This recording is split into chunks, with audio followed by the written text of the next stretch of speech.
Your smart lock requires a standard 54mm diameter cutout, as well as a 60 or 70mm backset.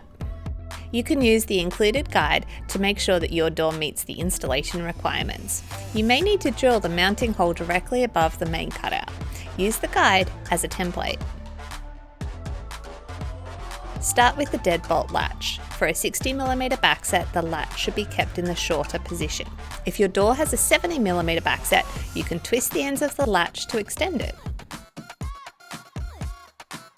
Secure the latch to your door with the provided A1 screws. Make sure the latch is oriented correctly. Screw the standoffs into the corresponding holes on the back of the front panel.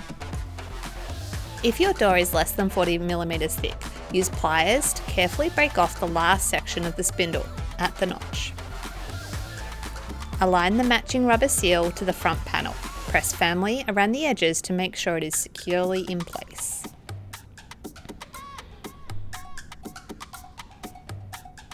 If the deadbolt latch is extended, use a flathead screwdriver to retract it.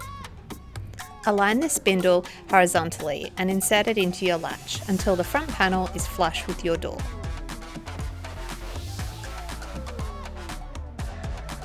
Use pliers to give your lock a quick test. Install the mounting plate on the inside of your door using the B2 30mm screws. The spindle should pass through the centre with the cable going through the right-hand slot. Identify whether your door is left or right hinged when viewed from the outside. Our door is left hinged, but yours may be different. There is a switch at the bottom of the back panel. Set it to L for left hinge doors and R for right hinge doors. Install the rubber seal for the back panel, pressing firmly to secure it into place. Next, remove the battery cover and connect the wire from the front panel to the connector at the base of the back panel. For left hinge doors, the control knob should be kept horizontal during installation. For right hinge doors, it should be kept vertical.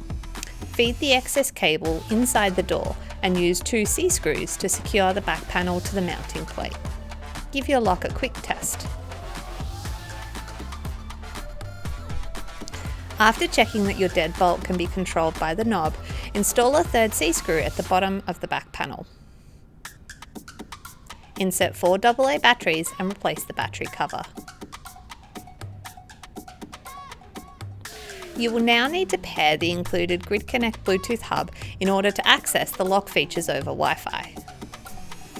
Connect the hub to power and the light under the power button should begin flashing. If it doesn't, simply press and hold the button for 5 seconds to begin pairing. In the Grid Connect app, select the plus icon on the bottom right-hand side of the screen. If the hub does not automatically appear, confirm it is in pairing mode and select Auto Scan to search for it. Follow the prompts and enter your Wi-Fi details. Once the hub is set up, select Hub at the bottom right of the screen and press the plus icon.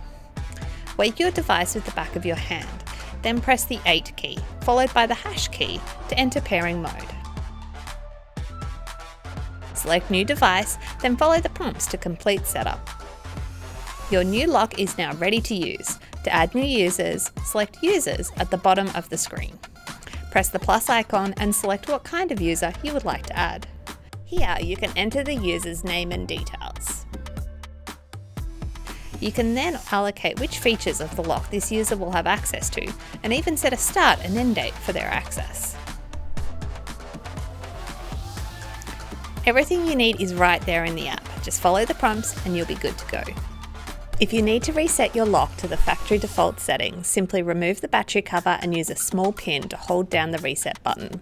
After a few seconds, a sound will play, indicating your lock has been reset. Your lock can be operated by fingerprint, RFID tag, or passcode. You can also set a temporary access code for visitors. This gives you and your friends or family countless options to get in after a long day. Because with Grid Connect, home automation is for everyone.